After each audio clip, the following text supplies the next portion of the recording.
Hello everyone, आप सभी का हमारे चैनल पे स्वागत है बच्चों। तो आज के इस वीडियो में मैं 2023 का जो पेपर हुआ था विज्ञान का, उसका फुल सॉल्यूशन लेके आ गया हूँ। क्वेश्चन विद आंसर्स, हर एक चीज़ का, अथवा में भी जो क्वेश्चन था उसका भी। बाकी मैंने पूरी विज्ञान, पूरी गणित सब कुछ पढ़ा रखा है। एक बार डिस्क्रिप्शन ज़रूर चेक कर लेना। आप लोग लाइक करने में कंजूसी बहुत करते हो, कंटेंट बनाने में बहुत ज़्यादा मेहनत होती है। प्लीज़ एक लाइक तो कर दिया करो और वीडियो को शेयर ज़रूर करना। चलिए वीडियो को स्टार्ट करते हैं। सो गाइस, जो पहला प्रश्न है वो हमसे क्या बोला गया था, एक लेंस की क्षमता माइनस की 2.5 डायोप्टर है, लेंस की फोकस दूरी तथा प्रकृति क्या होगी। देखो, क्षमता अगर माइनस में होती तो या तो वो उत्तल होगा या अवतल होगा। इसका हम पता जो लगाते हैं वो तरीका क्या है, अगर माइनस में है तो वो अवतल होगा, सीधी सी बात है। और अगर वो प्लस में है, चाहे क्षमता हो या फोकस दूरी की बात करें, अगर प्लस में है तो उत्तल है, अगर माइनस में है तो अवतल है। ये सीधी सी बात है। तो इस प्रश्न में हमें दे रखा है, क्षमता दे रखा है। लेंस की क्षमता का जो सूत्र होता है उसको दर्शाते हैं पी से। पी बराबर है माइनस के 2.5 डायोप्टर। हमें फोकस दूरी एफ की गणना करनी है, ठीक है। और आप जानते हैं एफ बराबर क्या होता है, 1/पी होता है, ठीक है। और पी का मान क्या दे रखा है, पी का मान दे रखा है माइनस में 2.5। दशमलव हटाएंगे, एक ज़ीरो पड़ जाएगा, ठीक है। तो काटोगे इसको, तो अगर हम भाग देंगे 25 से 10 में, अगर भाग दोगे तो भागा नहीं जाएगा, दशमलव लगाएंगे, ज़ीरो पड़ जाएगा, 25 चौके 100। तो आंसर आ जाएगा 0.4, लेकिन वो आएगा माइनस में। 0.4 है मीटर में, मीटर को सेंटीमीटर में बदलने के लिए क्या करते हैं, 100 से गुणा करते हैं। तो दशमलव एक स्थान के बाद लग जाएगा, 40 सेंटीमीटर आ जाएगा माइनस के, ठीक है। 40 सेंटीमीटर होगा और वो क्या होगा, अवतल होगा। पहला वाला ऑप्शन सही होगा, ठीक है। कोई दिक्कत नहीं है, 0.4 है ना, हाँ ठीक है। आगे बढ़ते हैं, नेक्स्ट क्वेश्चन में आ जाते हैं। कह रहे हैं प्रकाश की चाल माध्यम 1 से माध्यम 2 में क्रमशः V1 तथा V2, तो माध्यम 1 का अपवर्तनांक माध्यम 2 के सापेक्ष क्या होगा, ठीक है। माध्यम 1 का अपवर्तनांक माध्यम 2 के सापेक्ष बोला है, तो 2 के सापेक्ष बोला है, तो जिसके सापेक्ष बोला वो ऊपर, जिसके लिए बोला वो नीचे आ जाता है, V2/V1 हो जाएगा, ठीक। आगे बढ़ते हैं, इनमें से कौन सा कथन असत्य है, ठीक है। तो देखो, चुंबकीय क्षेत्र रेखाएं परस्पर एक दूसरे को प्रतिच्छेद करती हैं, ये कथन गलत है, तो ये सही हो जाएगा। बाकी चुंबकीय क्षेत्र रेखाएं चुंबक के उत्तरी ध्रुव से प्रकट होती हैं, सही कथन है। चुंबकीय क्षेत्र रेखाएं चुंबक के भीतर दक्षिण ध्रुव से ध्रुव की ओर आती हैं, ये भी सही कथन है। चुंबकीय क्षेत्र रेखाएं बंद वक्र में होती हैं, ये भी सही कथन है। कह रहे इनमें से किस दर्पण का दृष्टि क्षेत्र अधिकतम होता है, तो जो अवतल दर्पण का दृष्टि क्षेत्र होता है ना, वो अधिकतम होता है। कह रहे हैं R2R के प्रतिरोध को श्रेणी क्रम में जोड़ने पर कुल प्रतिरोध R1 तथा समांतर क्रम में जोड़ने पर R2 हो, तब क्या होगा। इनमें से कौन सा ऑप्शन सही होगा, ये हमें बताना है। सो देखो भाई, अगर R और R को हम श्रेणी क्रम में जोड़ देंगे, ठीक है, तो तुल्य प्रतिरोध R1 बोला है, तो ये और ये आपस में जुड़ जाएंगे, R + 2R, तो यानी कि ये हो जाएगा 3R। और क्या है, अगर समांतर क्रम में जोड़ दोगे, ठीक है, R2 को समांतर क्रम में जोड़ा, समांतर पर 1 के बट्टे में R1, 1 के बट्टे में R2, R2 की जगह पे 2R है, तो लॉस ऑफ आ जाएगा 2R, यहाँ से आ जाएगा 2, यहाँ से आ जाएगा 1, ठीक है। तो ये हो जाएगा 3/2R, 1/R2, तो R2 क्या हो जाएगा, पलट देंगे तो 2R/3, ठीक है। हमें क्या निकालना है, अनुपात निकालना है, तो R1/R2 है ना, भाग दे दो। R1 का मान है 3R और इसका मान है 2R/3, R से R कैंसिल, 3 आ गया ऊपर, ठीक है। सो 3 × 9/2 आ जाएगा, ठीक है। कितना आ जाएगा, 9/2। ऑप्शन नंबर बी हमारा बिल्कुल सही हो जाएगा। अगले प्रश्न पे आ जाओ। कह रहे हैं धारावाही वृत्ताकार कुंडली में फेरों की संख्या n गुना बढ़ाने पर कुंडली के केंद्र पर चुंबकीय क्षेत्र क्या होगा। n बढ़ाया गया है ना, तो उसकी पावर उतना, n को n से गुना कर दो, n² गुना बढ़ जाएगा। कितना गुना बढ़ जाएगा, n² गुना, ठीक है। तो ये क्वेश्चन भी हमारा सही हो गया। अब आ जाओ, कह रहे हैं CH3CH2OH का IUPAC नाम क्या है। यहाँ पर कार्बन कितने हैं, 2 कार्बन है, 2 कार्बन पर क्या होता है, एथ होता है, और ये क्या है, OH समूह, एल्कोहलिक समूह है, तो ये क्या हो जाएगा, एथेनॉल, ये क्या हो जाएगा दोस्त, एथेनॉल हो जाएगा।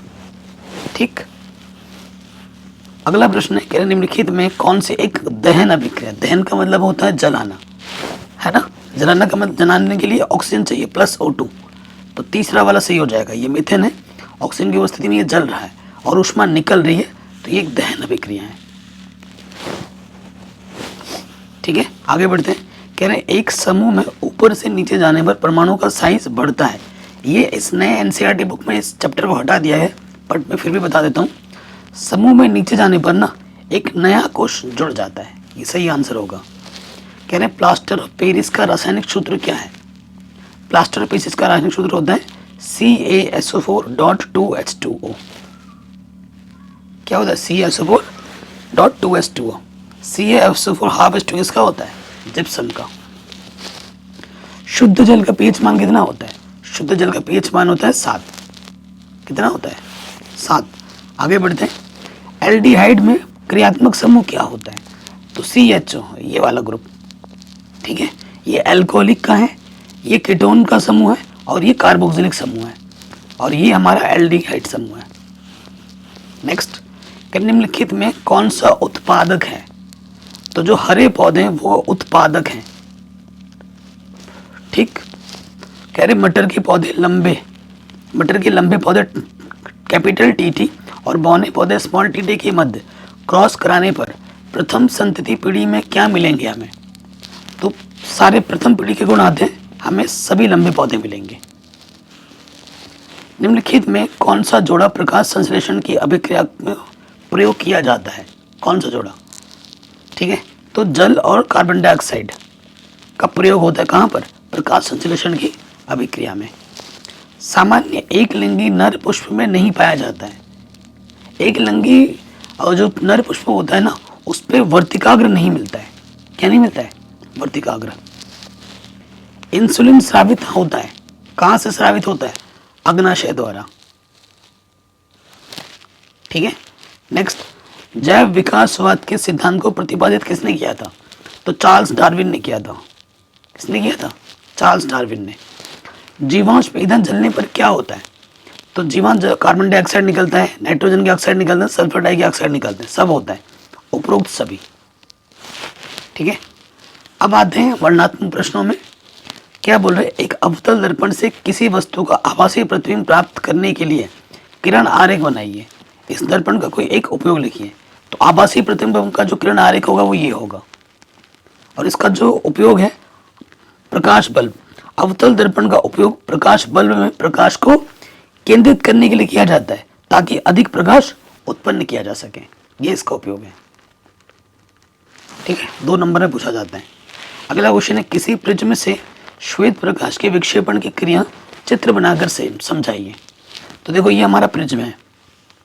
ठीक है, ये प्रकाश की किरण आती है, इससे टकराकर 7 रंगों में विभक्त हो जाती है, इसे प्रकाश का वर्ण विक्षेपण कहते हैं।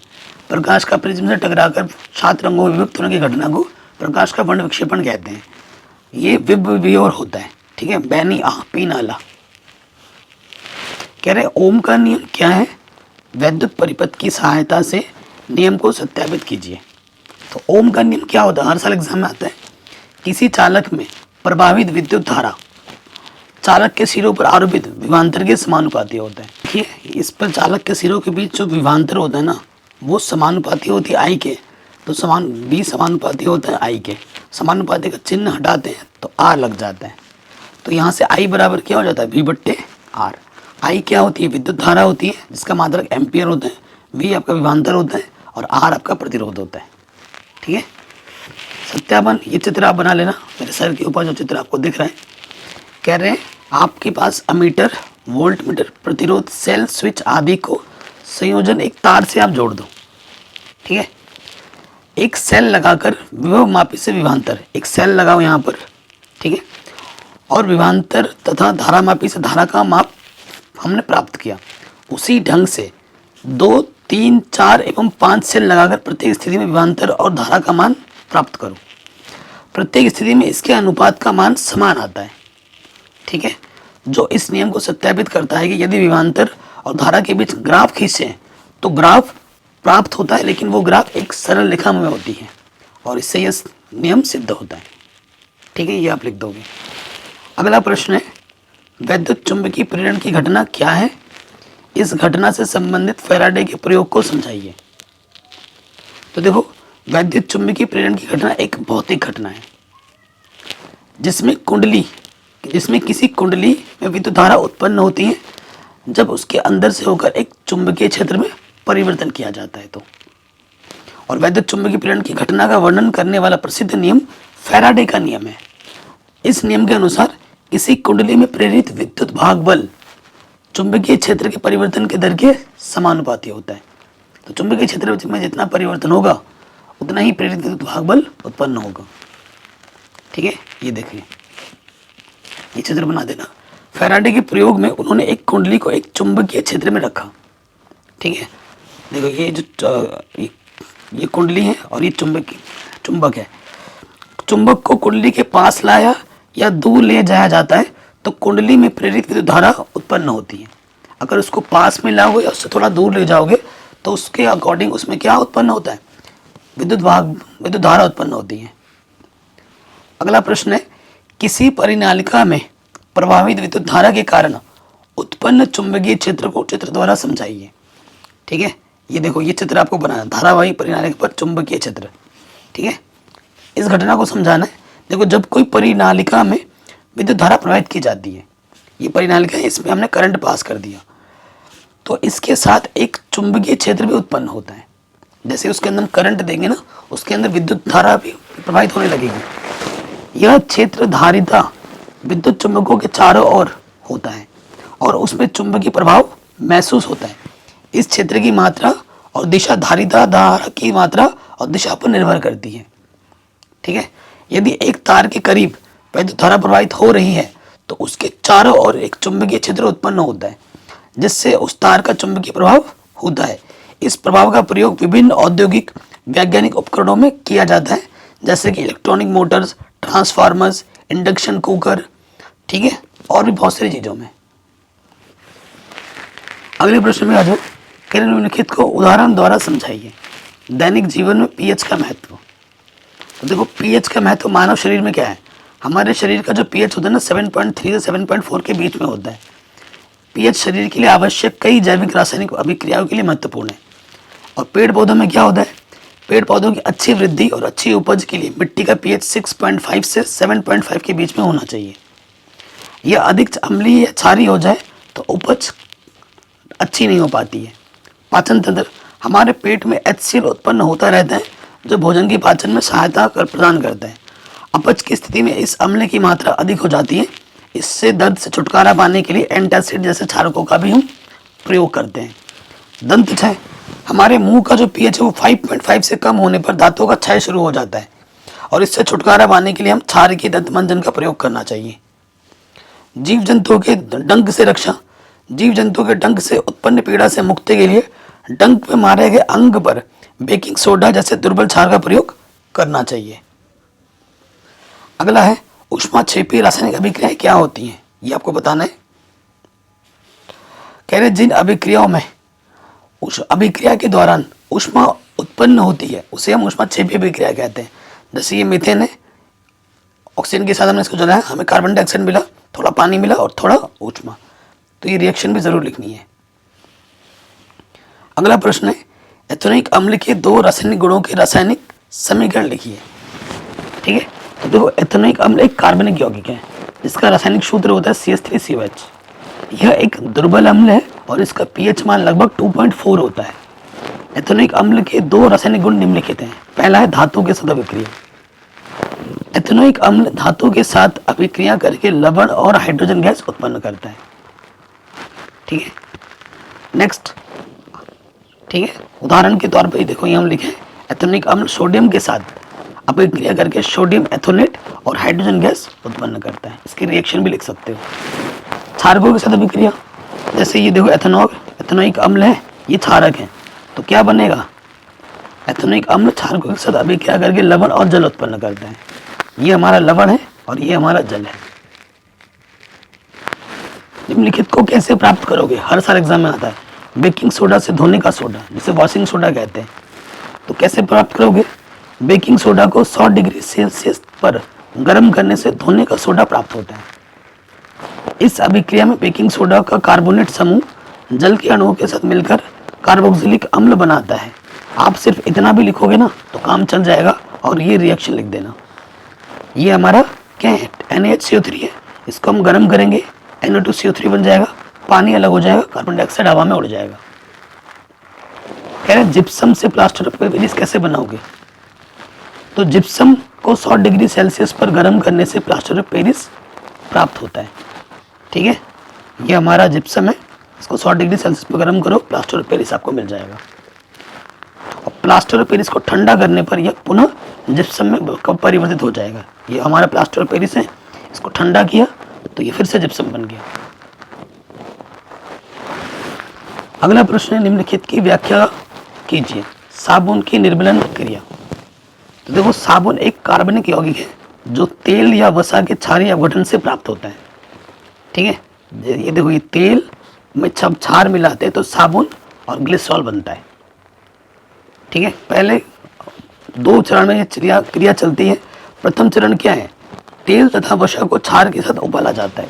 जो भी तेल होगा या वसा होगा उसको हम क्षार के साथ उबालेंगे।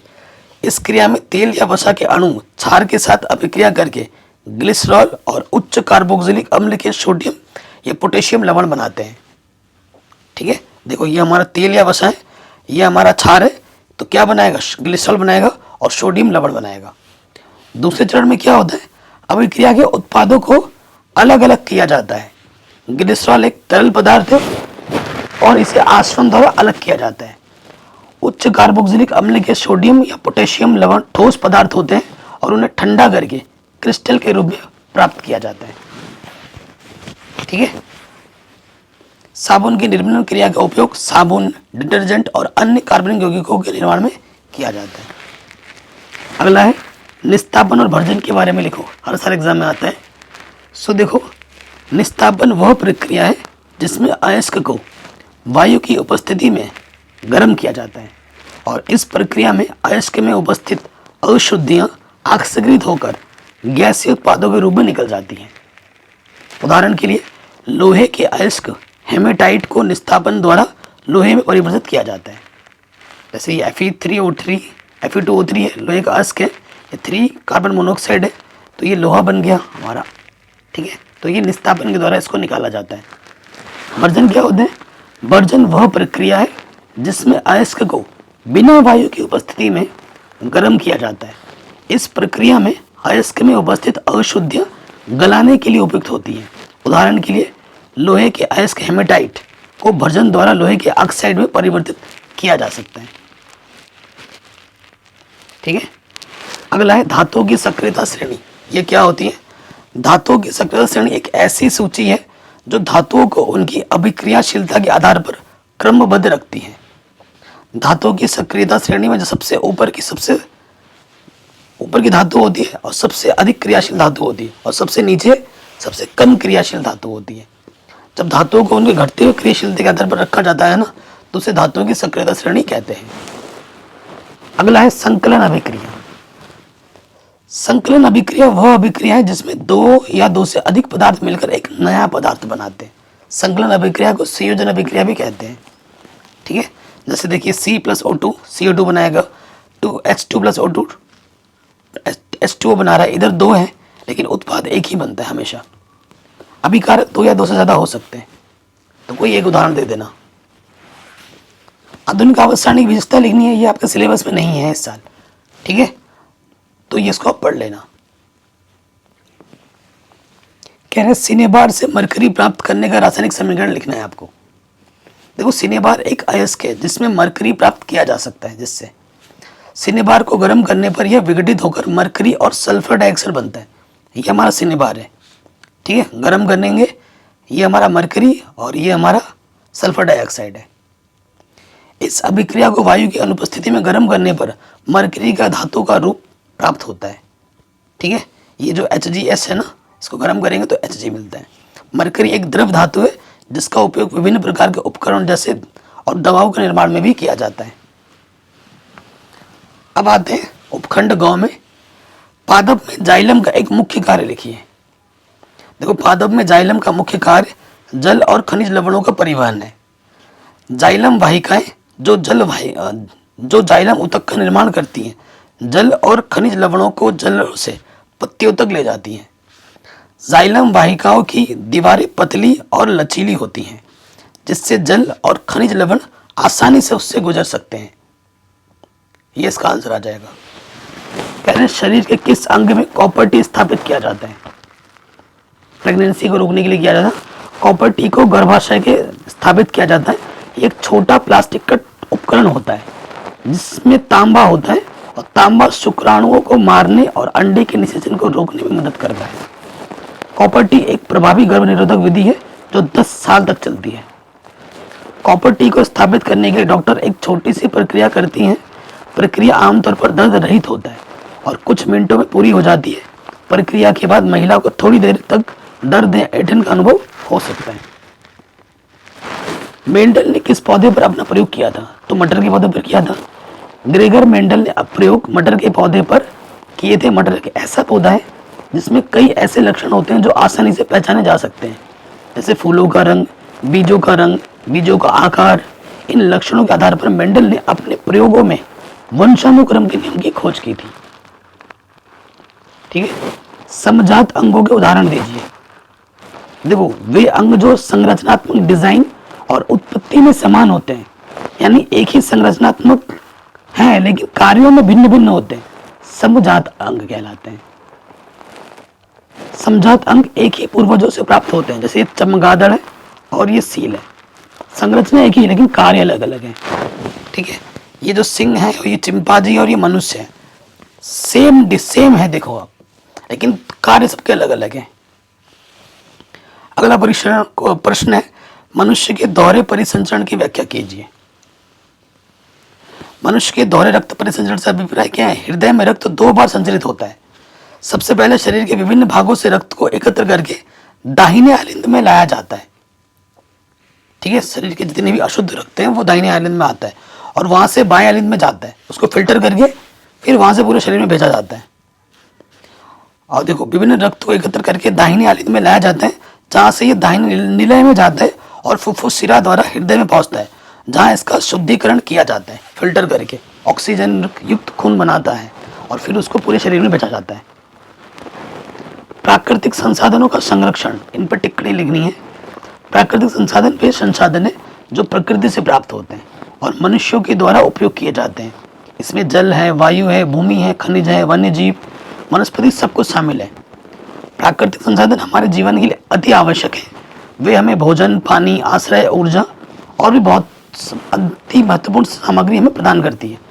हालांकि प्राकृतिक संसाधन सीमित है।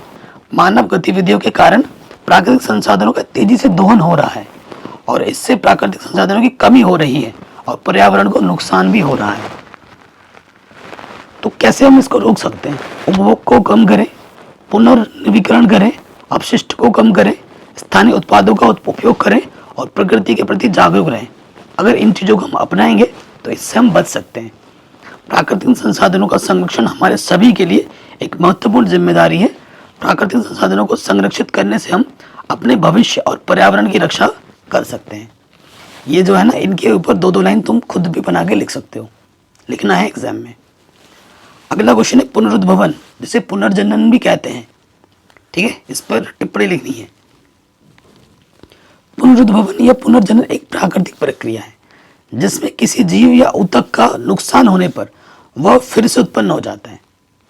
पुनरुद्भवन एक महत्वपूर्ण प्रक्रिया है जो जीवों को चोटों से बचने और मरने से बचाने में मदद करती है। ठीक है, इसमें देखो पुनरुद्भवन के लिए कई अलग अलग कारकों की आवश्यकता होती है। पहला है उपयुक्त ऊतक। पुनरुद्भवन के लिए ऊतक को जीवित और स्वस्थ होना चाहिए। उपयुक्त वातावरण होना चाहिए। उपयुक्त जीन होना चाहिए। पुनरुद्भवन के लिए जीन में पुनरुद्भवन के लिए आवश्यक निर्देश होने चाहिए।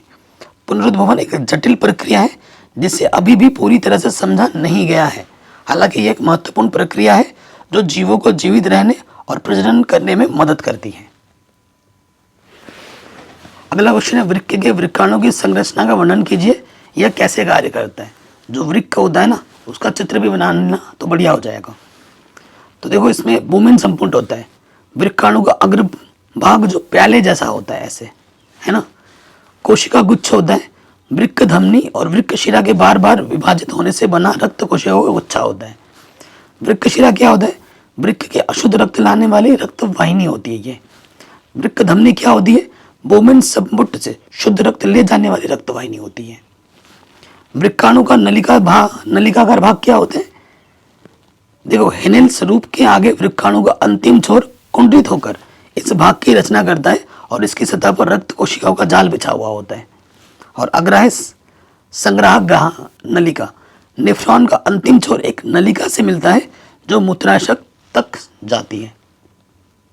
ठीक है, अगला प्रश्न है, निम्नलिखित पर टिप्पणी लिखिए। स्वपोषी पोषण, पोषण का वह तरीका जिसमें जीव अपने पास के वातावरण में उपस्थित सरल अजैव जैसे पदार्थों जैसे CO2, पानी और सूर्य से प्रकाश से अपना भोजन स्वयं बनाता है, तो उसे हम स्वपोषी पोषण कहते हैं। उदाहरण के तौर पर हरे पौधे में प्रकाश संश्लेषण की अभिक्रिया द्वारा खाना बनाया जाता है। रसायन संश्लेषण क्या होता है? इस प्रकार के पोषण में जीव अकार्बनिक पदार्थों का उपयोग करके भोजन का निर्माण करते हैं, तो इसे हम रसायन संश्लेषण करने वाले जीवों को रसायन संश्लेषक कहा जाता है। उदाहरण, कुछ जीवाणु जैसे कि सल्फर जीवाणु स्वपोषी पोषण सभी जीवों के लिए आवश्यक है। स्वपोषी जीवों द्वारा उत्पादित भोजन अन्य जीवों के लिए भोजन का स्रोत होता है। वातपोत्सर्जन क्रिया क्या है? तो वातपोत्सर्जन वह प्रक्रिया होती है जिसमें पौधे अपने पत्तों से जल वाष्प के रूप में छोड़ते हैं, और वातपोत्सर्जन पौधे के लिए महत्वपूर्ण भूमिका होती है। ये पौधे को ठंडा रखती है, पौधे को पानी और पोषक तत्वों के अवशोषण में मदद करती है, वातावरण में जल वाष्प का प्रदान करती है।